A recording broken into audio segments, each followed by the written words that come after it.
जानकारी है कि सेना प्रमुख जनरल उपेंद्र द्विवेदी ने एक बड़ा बयान दिया है।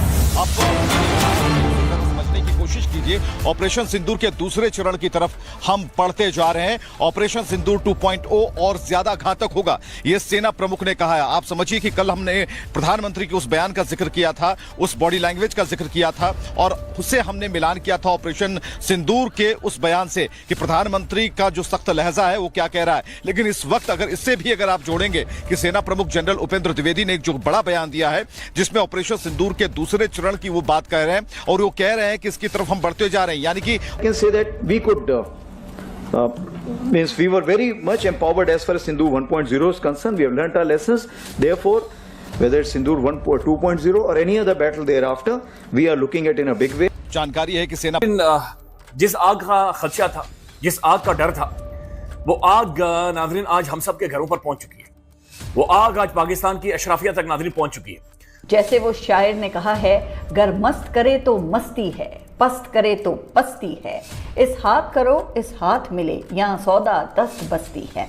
अब जहां बात पर अब तो ये लतीफा बड़ा मशहूर हो गया है, ऑपरेशन सिंदूर 2.0 और ज्यादा घातक होगा। इससे पहले जरा याद कीजिए कि इस पूरे मामले में जब ऑपरेशन सिंदूर हुआ था उस वक्त भी यही कहा गया था कि कोई भी आतंकी गतिविधि ये हमला माना जाएगा, हमले की श्रेणी में होगा। तो कुल मिलाकर ये जो अभी बयान दिया गया है जनरल उपेंद्र द्विवेदी की तरफ से, इसमें कोई नई बात नहीं है, लेकिन इतना जरूर है कि अगर 2.0 होता है तो ये और विनाशकारी होगा पाकिस्तान के लिए।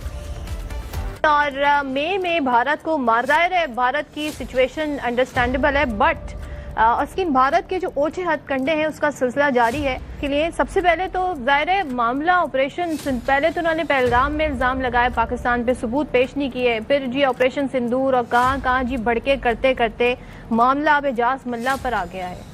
ख्वाजा साहब, ये एक्सपेक्टेड था। आपको याद है लास्ट प्रोग्राम भी आप मेरे साथ ही हम बात कर रहे थे कि 15 अक्टूबर से 12 नवंबर बड़ा डेंजरस टाइम है, चीजें होंगी। हो गया है, बड़ा क्लियर मैसेज आ गया है। क्या अब पाकिस्तान की पॉलिसी क्या है कि हम भारतीय मीडिया इस धमाके को दहशतगर्दी करार दे रहा है। बाकायद मोदी के करीब समझे जाने वाले भारतीय मीडिया के मुताबिक ये हमला इंतहा पसंद व्हाइट कॉलर दहशतगर्दों के नेटवर्क ने किया है। क्या कहेंगी, कई जो मीडिया के लोग हैं वो तो ये कह रहे हैं कि पाकिस्तान पे इल्जाम लगा रहे हैं वक्त से पहले, मगर भारतीय मीडिया इस वाक़े को बुनियाद बनाकर अब पाकिस्तान पर हमले के लिए जवाज बना चुका है। भारत के बारे में हमें यह बात बहुत अच्छी तरह मालूम थी। हम बहुत अरसे से आपको यह बात बहुत वाज़े करके बता रहे थे कि हमारा दुश्मन बहुत प्रिडिक्टेबल है। हमको पहले से मालूम होता है कि अब यह क्या करने जा रहा है।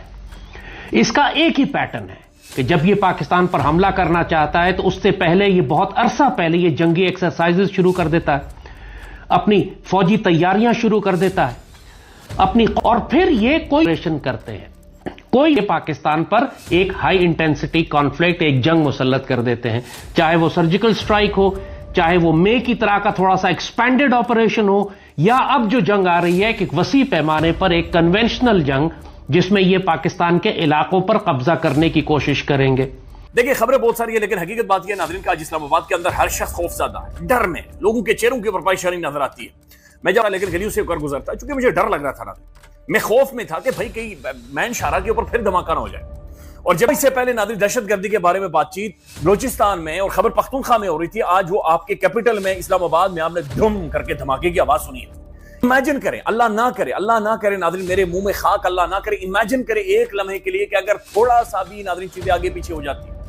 अभी इस वक्त मैं और आप क्या बातचीत कर रहे होते हैं, कुछ इमेजिन करें नाज़रीन। आज एक तरफ इस्लामाबाद के अंदर नाज़रीन खून बह रहा है, खौफ है, बिल्कुल हाई अलर्ट है। दूसरी तरफ नाज़रीन पाकिस्तान के प्राइम टेलीविजन पर डिटाई के साथ मरियम नवाज की बैलेंस से तस्वीर दिखाई जा रही है। कोई ना कोई जवाब चाहिए पाकिस्तान पर हमला करने के लिए। इस वक्त ऑलरेडी इनकी तमाम आर्म्ड फोर्सेस हमारे खिलाफ डिप्लॉयड हैं। ये नोटैम्स ऑलरेडी इस वक्त इन प्लेस हैं। यहां पर बहुत बड़ी बड़ी जंगी कार्रवाइयां होने वाली हैं। इंडिया के जानिब से बहुत बड़े बड़े नोटैम्स इन तारीखों के लिए जारी हो चुके हैं। लिहाजा इनकी सारी आर्म्ड फोर्सेस जो हमारी सरहदों के पास हैं, इस वक्त अपने स्टेजिंग एरियाज में हैं या हमारे बॉर्डर्स के पास एक्सरसाइजेस कर रही हैं। लिहाजा इनको पाकिस्तान पर हमला करने के लिए अब मजीद किसी तैयारी की जरूरत नहीं थी। उनको सिर्फ एक जवाब चाहिए था। और वो आज दिल्ली के वाक़े ने इनको वो जवाब फराहम कर दिया। अब पाकिस्तान की क़यादत से पाकिस्तान की कौम को हम बहुत वाज़ेह पैगाम दे रहे हैं कि जिस बारे में हम आपको बहुत अरसे से आगाह कर रहे थे, मई के महीने से आगाह कर रहे थे कि जब जंग खत्म हुई उस वक्त भी लोगों ने कहा कि अब 3-4 साल की छुट्टी है, अब इंडिया से कोई जंग नहीं होगी। हमने कहा था इसी साल दोबारा होगी, और उस वक्त हमने बताया था कि ये समुंदर के रास्ते भी आएंगे, जमीनी रास्ते पे भी आएंगे, और अब की दफा ये पाकिस्तान के इलाकों पर कब्जा करने की कोशिश करेंगे, क्योंकि मोदी जलील हो रहा है पूरी तरह अपने मुल्क में। अभी इन्वेस्टिगेशन चल रही है, लेकिन बहरहाल पाकिस्तान का थोड़ा बहुत ज्यादा नहीं, लेकिन थोड़ा बहुत नाम लिया जा रहा है कि उधर भी, उस तरफ भी हो सकता है कि उधर से कोई हो, या वहां से सपोर्ट किया गया। जैसे हमारे यहाँ भी अगर कुछ हो जाए, चाहे वो TTP वाले कर रहे हों या BLA वाले कर रहे हों, तो हम भी फौरन कह देते हैं ना कि भारत फंड कर रहा है, भारत करवा रहा है, भारत चाहता है कि पाकिस्तान में गड़बड़ मची रहे। तो जाहिर है कि अगर आप इस किस्म की बातें करेंगे तो दूसरी तरफ से भी वही बातें होंगी, दूसरी तरफ से इसी किस्म की बात की जाएगी। अगर कुछ होता है खुदा न खास्ता तो वो बोलते हैं कि भाई लग रहा है पाकिस्तान की तरफ से कोई फंडिंग की गई है या दिल्ली में हुए ब्लास्ट के बाद भारत के सेना प्रमुख उपेंद्र द्विवेदी ने बयान जारी किया है कि ऑपरेशन सिंदूर ऑपरेशन 1 से भी कहीं ज्यादा खतरनाक और घातक होगा। उन्होंने साफ कर दिया कि ऐसी दहशतगर्दी भारत में बार बार नहीं बर्दाश्त की जाएगी। इस बार जांच में सामने आया है कि इस धमाके के पीछे ISI के नेटवर्क भी जुड़ा हुआ है, और भारत के कुछ मुस्लिम डॉक्टर्स और व्हाइट कॉलर्स इसमें शामिल हैं। जम्मू एंड कश्मीर से लगभग 1500 संगठनों को गिरफ्तार किया गया है, और अन्य राज्यों में भी छापेमारी जारी है। सेना प्रमुख के इस कड़ी चेतावनी ने पाकिस्तान में भारी हलचल मचा दी है, क्योंकि भारत ने फिर साफ कर दिया कि किसी भी आतंकवादी घटना की जिम्मेदारी पाकिस्तान पर होगी।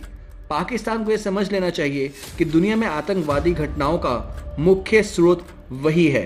ये मामला भारत पाकिस्तान के बीच तनाव और आतंकवाद के खिलाफ सख्त लड़ाई का नया अध्याय खोलना जा रहा है। पाकिस्तान और भारत को जब दहशतगर्दी हमारा कंबाइंड मसला है तो मिलके इसको डील करना चाहिए। सर, आपको याद होगा राजनाथ सिंह साहब ने कुछ अर्से पहले कहा भी था कि पाकिस्तान और हिंदुस्तान मिलकर जो है वो टेररिज्म के ऊपर काम करें या कर सकते हैं, ऐसा कोई स्टेटमेंट आया था उनका। बल्कि हमने उसके ऊपर शोज भी किए थे कि वो ऐसा कह रहे हैं। लेकिन अगर आप बार बार जो आप और कई लोग कहते भी हैं कि हिंदुस्तान पाकिस्तान को डायलॉग करना चाहिए, जिस पे हम लोग कहते हैं कि जी क्या बात की जाएगी, तो जाहिर है वो टेररिज्म पे ही बात होगी और तो कुछ नहीं होगी। तो मेरा ख्याल है मिलकर तो काम सबसे पहले ऐसे ही हो सकेगा कि अगर आपके यहाँ जो 2-4 बैठे हुए हैं जिसका सारी दुनिया को पता है और भारत कई बार कह भी चुका है, आप एक आध उन्हें पकड़ा दें और उसके बाद कहें चलें आप बात करें। तो मेरा ख्याल है कि जब तक हम अपने यहाँ से कोई ऐसा एक्शन नहीं करेंगे, भारत से तो हमें कोई नहीं चाहिए। अगर मुझे याद नहीं, आपको याद है तो कोई 1-2 टेररिस्ट जो हैं या जो टेररिस्ट कहलाते हैं जो UN में जिनके नाम लिखे हैं, अगर वो भारत में है तो आप उनके नाम बता दीजिए, तो मैं भी अपने आप को अपडेट कर लूंगी और वहां से आप मांगिए, उनसे कहिए कि दे दें। लेकिन वो तो कहते हैं भाई हाफिज सईद दे दो, मसूद अजहर दे दो, और इस किस्म के कई नाम बताते हैं जो यहाँ पर मौजूद हैं। तो आप उन लोगों को दे दीजिए, किस लिए यहाँ पर रखा हुआ है।